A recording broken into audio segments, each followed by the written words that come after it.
Hey, all of you beautiful humans. Are you ready to find happiness? Welcome back to another episode of the Search for Serotonin podcast, the show all about destigmatizing mental illnesses, dismantling society's version of perfection, and helping you define your own meaning of happiness. Join me, your host, Carolyn Farrick, as I have open, honest, and vulnerable conversations about my own mental health and my diagnosis with OCPD, a perfectionism personality disorder. We all deserve to find happiness on our own terms, and we don't need to find happiness alone. So welcome to the Search Committee. Hey there, beautiful humans. Welcome back to another episode of the Search for Serotonin podcast. This is your host, Carolyn Farrick, and I am unable to function right now, clearly, because I've been doing this intro here for 15 minutes now. But it's fine. It's nothing new. We're here. We're trying our best. We showed up. That's all that matters. I'm a little out of my element this week because, as you can tell if you're watching on YouTube, my lighting looks a little different. That is because I am filming at night.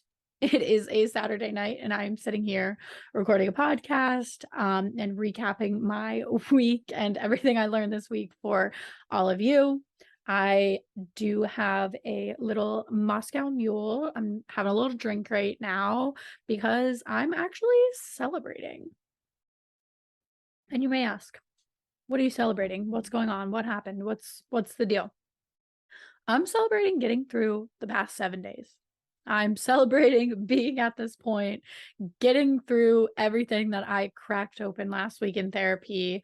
I'm just celebrating that I've made it through another week. And that is where I'm at right now. But I will be recapping my week more in depth during Therapy Think. I'll let you guys know kind of what happened after I went through therapy last week, what I did this week, and how I got to where I'm at right now.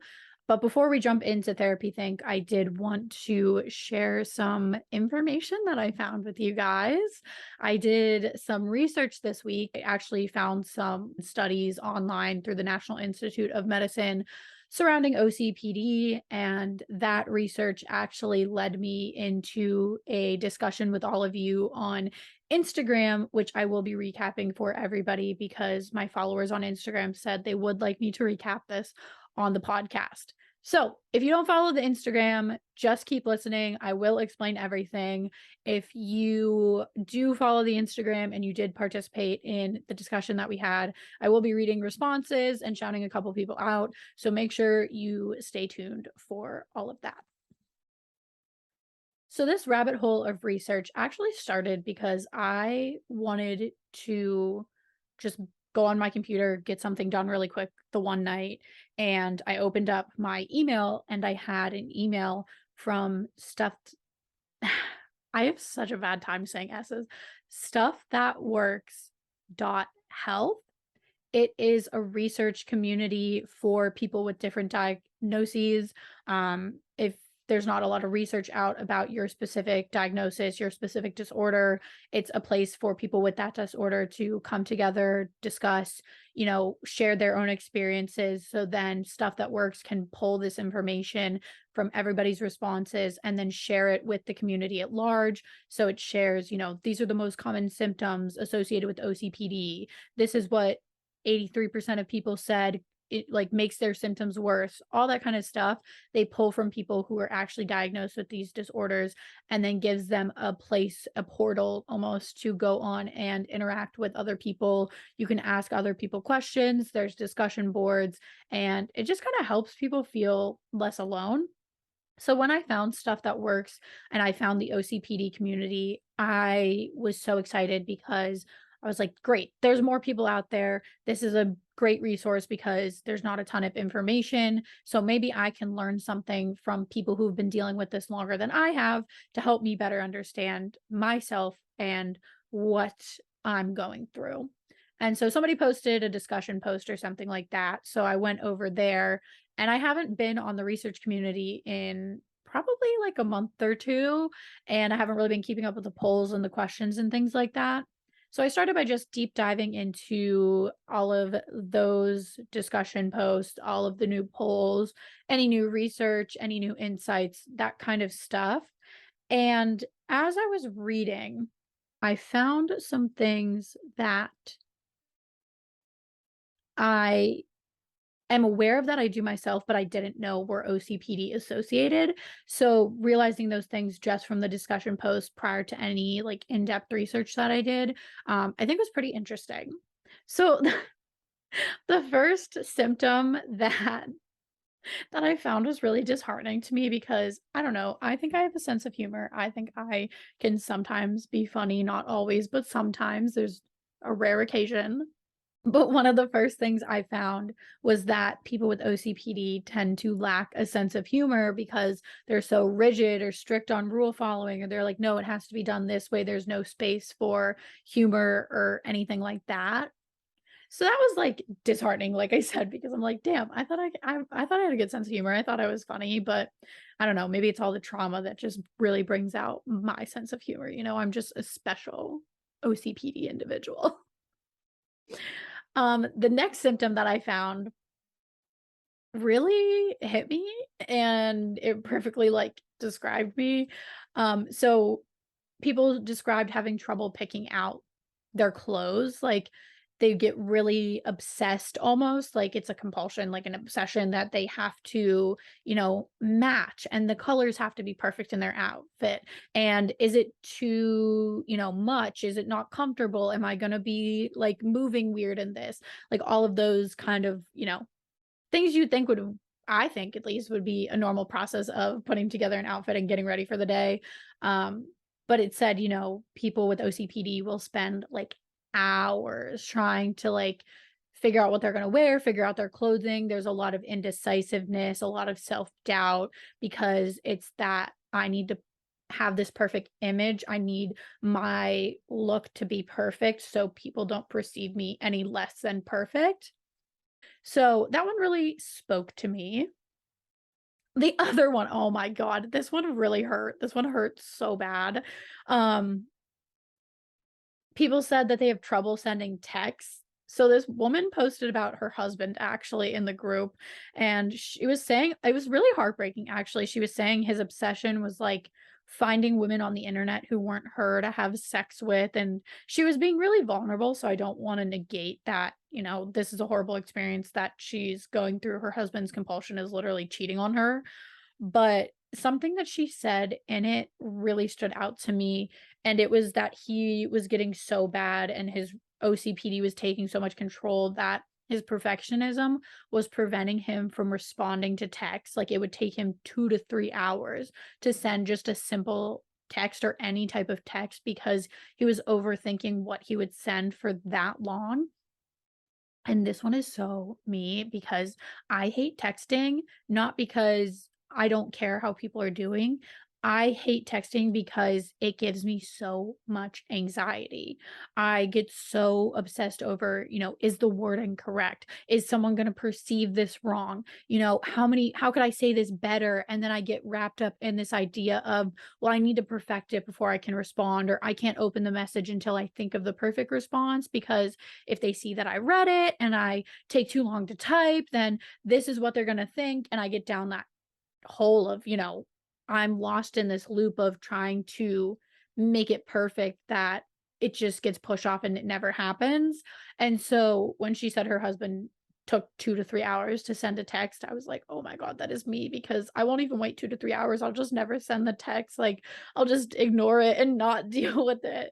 So yeah, that's a fun other thing that I've learned about my OCPD this week.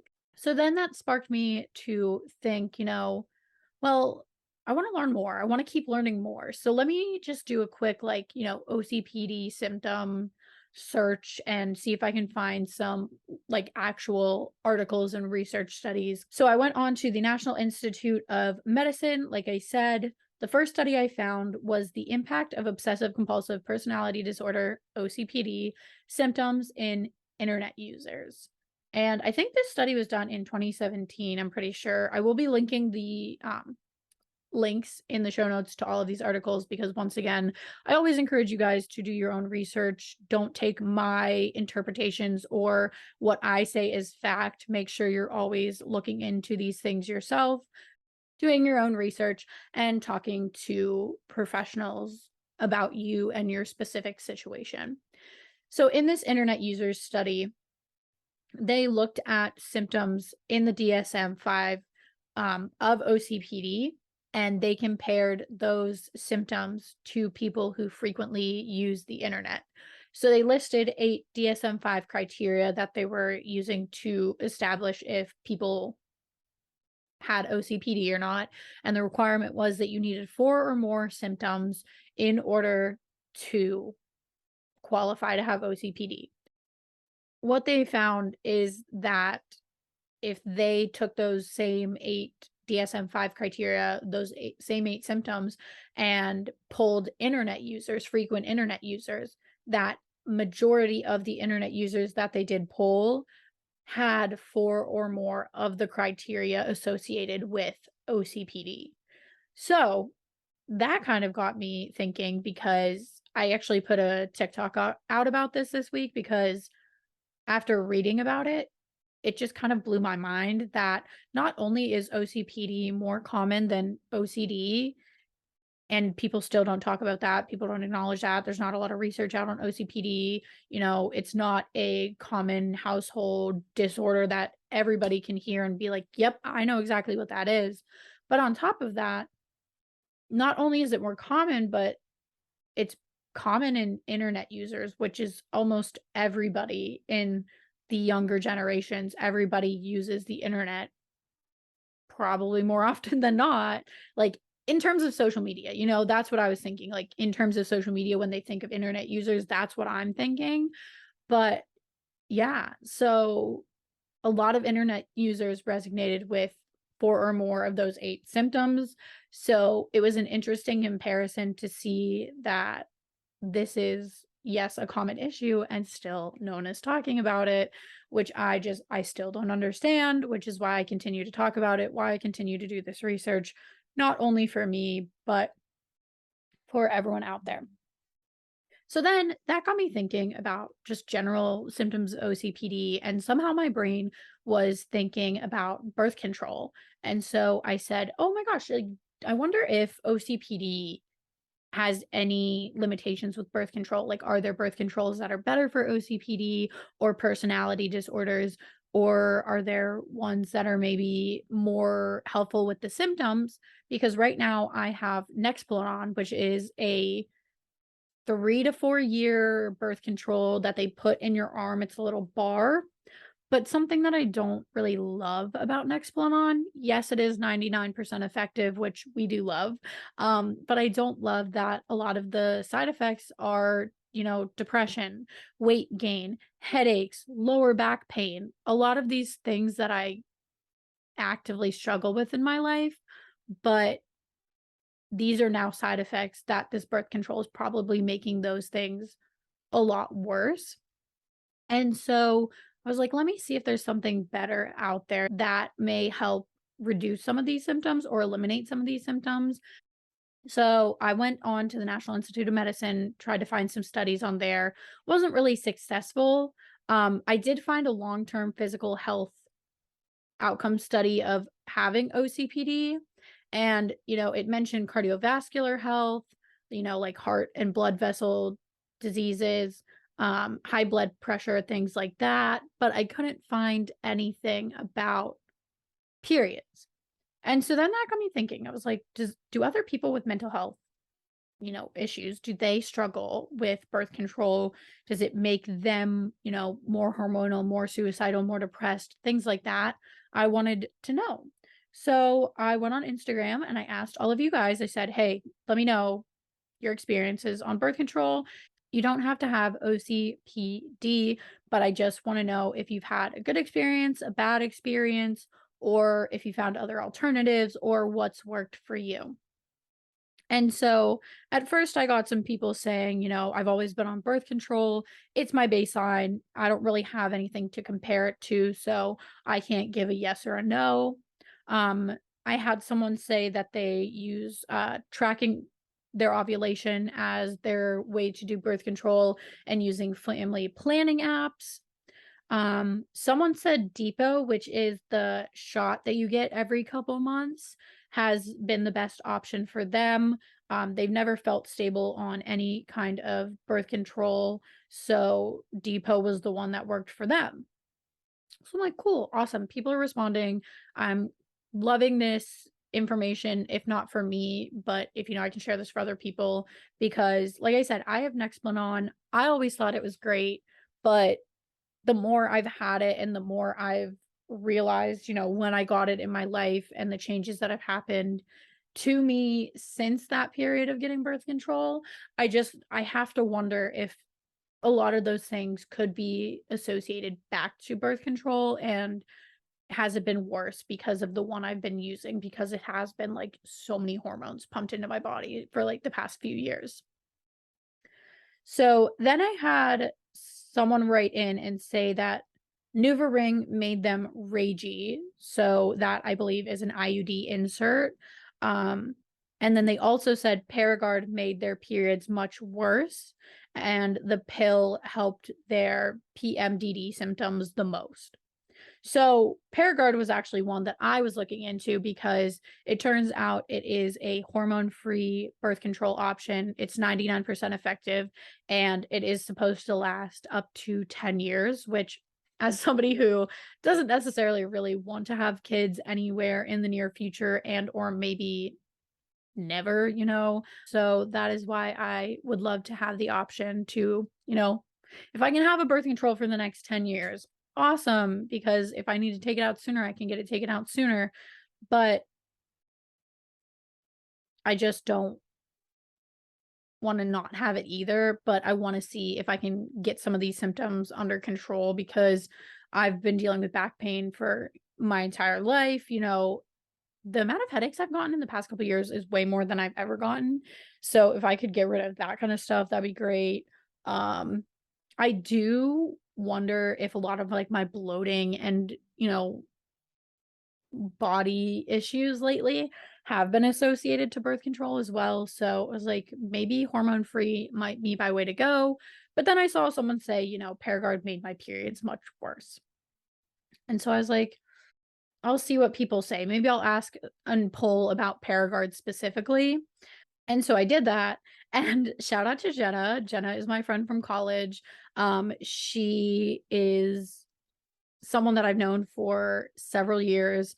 She also struggles with mental health, and I've been wanting to have her on the podcast. I've just been so busy lately. And she and I, the last time we saw each other, actually talked about Paragard because she had just gotten Paragard at the time.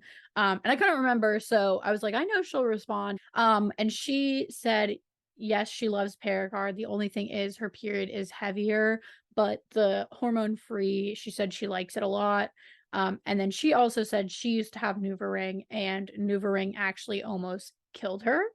So maybe we can get Jenna on the podcast. She can talk more about Paragard and talk more about her experience with NuvaRing. And then there's also a lot more that I would want to talk to Jenna about on the podcast. But she said, yes, Paragard, no NuvaRing. So if you're worried about, being ragey or being suicidal or increasing depression, maybe stay away from NuvaRing. I also had someone else say yes to non-hormonal IUDs, aka Paragard. They also said that yes, there are heavy and painful periods, but it doesn't affect your hormones and it's not as bad as birth control pills. And I'm not taking birth control pills ever, for one, because blood clots run in my family, and that is a common side effect of the pill. And two, I'm not remembering to take a birth control pill. I'm I'm lucky if I remember to take my antidepressants and anti-anxiety medication. Like, I'm not trusting myself to not have babies on the basis of me remembering to take a pill or not. So that's why I'm an IUD person all the way. That will always be my choice. So I think if I am going to switch, which I kind of want to at this point, because like I said, I just want to see if there is a noticeable difference. So based on the research, based on everything you guys told me, non-hormonal seems to be something that people enjoy. Yeah, it might be a little bit more intense of a period, but if I can have a little bit more of a natural regulated non-hormonal body, I think I'm gonna take that over some cramps because I can get a heating pack, I can take some Advil, I can find other solutions to reduce that, but the other symptoms like depression and the headaches and the moods and everything, I'm not loving it anymore. So, I'll keep you guys updated on the birth control, uh, sagas. If you guys ever have any other birth control insight for me, let me know.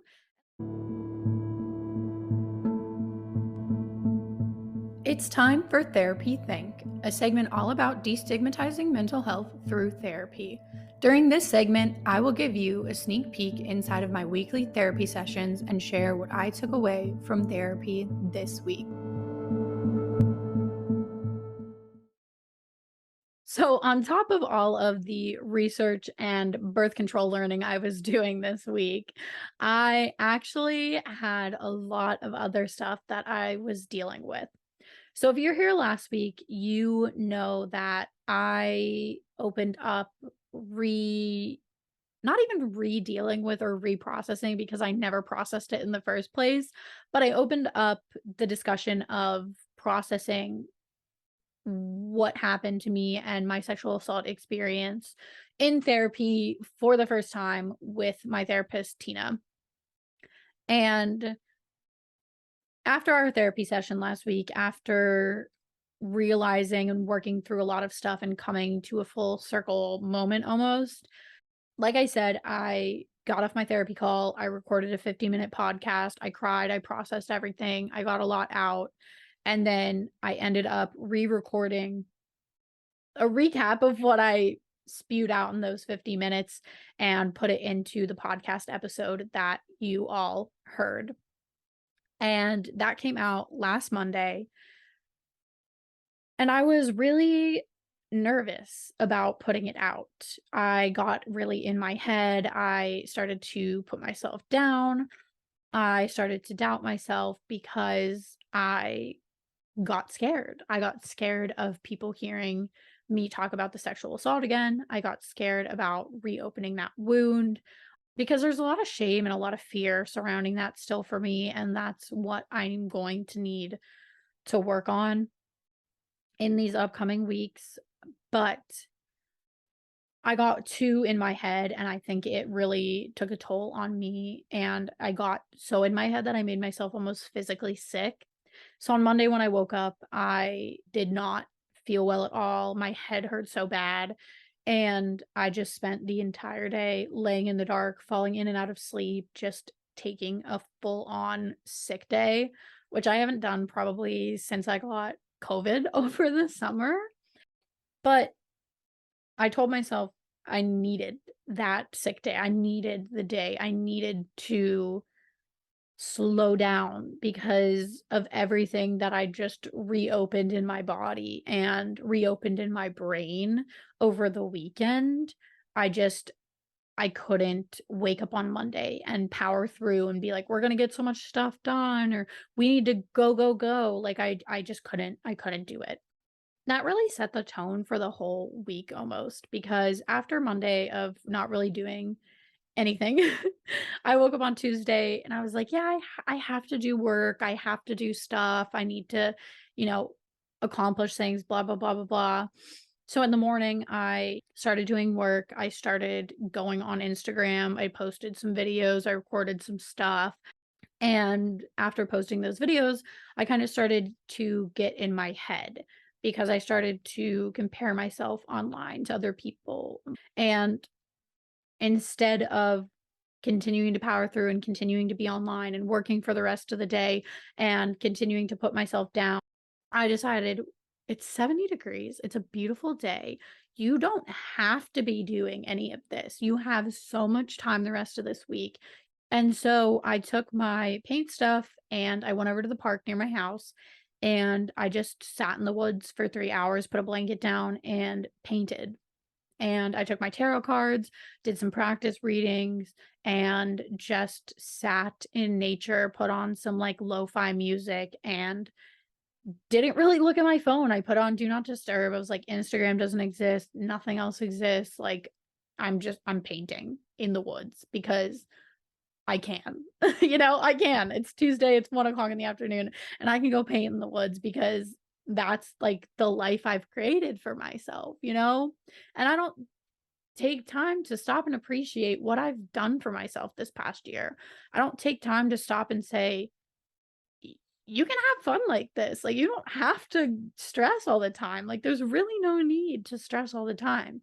And still feeling that, heaviness from Monday and the weekend, I was like, just going to take it slow and keep listening to, what my body wants. So then Wednesday, I wake up and I was like, oh, I want to take just like a long shower today. So again, I was like, oh, I need to get work done. I should probably be doing work. But instead, I watched a podcast and I took my morning slow. I didn't go on my phone right away. I just kind of listened to a podcast. I think I did another shuffling of my tarot cards and did a read to like get familiar with those again. Then I did some cleaning, I did the dishes, listened to some more podcasts, took my shower. And after I got out of the shower, put on another podcast and ended up falling asleep. So I didn't do any work on Wednesday either. I listened to 4 hours of podcasts. And one of the podcasts that I listened to was On Purpose with Jay Shetty. And he was talking to Dr. Gaber Mate. I may have butchered his name, so I apologize if I did. But he is a best-selling author, and he came on to talk about understanding your trauma and how to heal emotional wounds. And so I was telling Tina, in therapy, that it was kind of like the perfect timing for me to find this podcast episode. He had just put it out, and it was perfect because of what I talked about last week. And so on the podcast, he talks about how trauma isn't what happens to us, it's what effect that event has on our body afterwards. So, what stays with us, what we hold on to, what effect it has on our mind, that's the trauma. The events aren't trauma. Yeah, it's something that happened to you, but the trauma is what you carry around with you.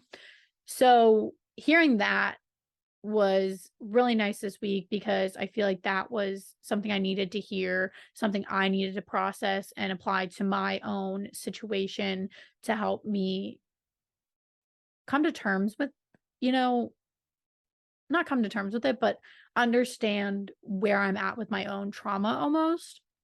So if you guys resonated with last week's episode and you have been carrying around some unresolved trauma, I recommend going and listening to that episode of On Purpose with Jay Shetty to hear what Dr. Gaber Mate has to say, because he was very knowledgeable and I found a lot of helpful information to come out of his episode.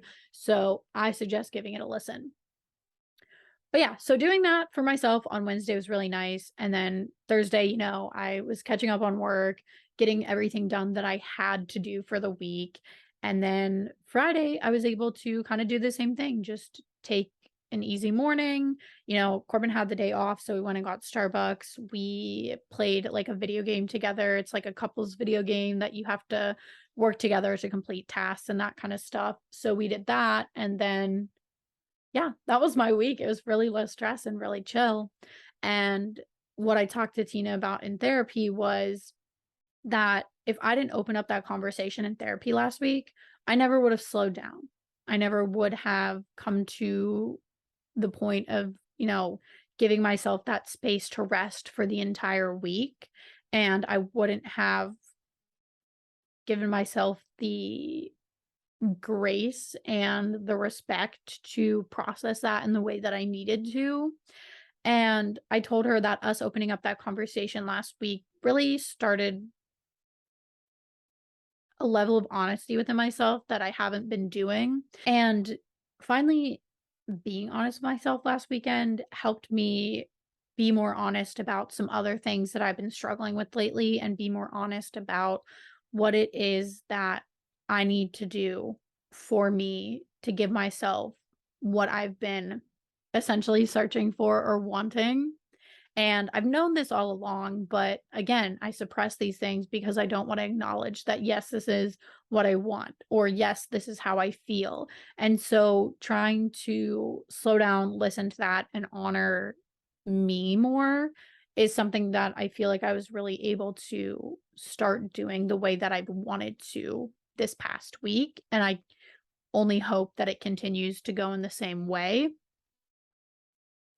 And I told Tina that talking about all of this really almost gave me a sense of like peace and clarity and reassurance as to, again, just how I've been feeling. And I told Tina, this week I slowed down and I pushed down all of the other typical, distractions that I think about in a week. And I just kind of let myself be instead of do. I just kind of let myself exist almost. And right before I sat down for therapy, I actually got kind of like almost confirmation that like, hey, this was the right thing to do this week because something you've been wanting, here it is. Like you didn't have to work for it. It came to you like it just boom, here it is. It's what you've been wanting, what you've been asking for. And since you gave yourself the time and the space to slow down, like here's what you get almost. And so Tina goes, it's just incredible because she's like, you're manifesting movement, not only in your life and in your healing, but in your business and the opportunities you're getting, you're making it happen. You're making the movement go, you're the catalyst to all of this almost. And I was like, yeah, it really feels like this week was the key that I needed because it reminded me that, hey, like, I don't have to be what OCPD makes me think I need to be all the time. I can be me. And she told me that she's working less on being a human doing and more on being a human being. So not thinking about, hey, this is what I need to do, or this is what I should be doing, or this is what people tell me I need to do. It's what I want to be. So yeah, I told Tina in therapy, I was like, I wanted to dive more into processing the sexual assault and all of that kind of stuff, but just everything that unfolded this week was too good and I wanted to talk about it. And once again, she said, well, this is where you're at. This is just who you are and you're just taking it as it comes. And once again, you're just being a human being. So this week, I encourage you all to do the same. Be a human being, not a human doing.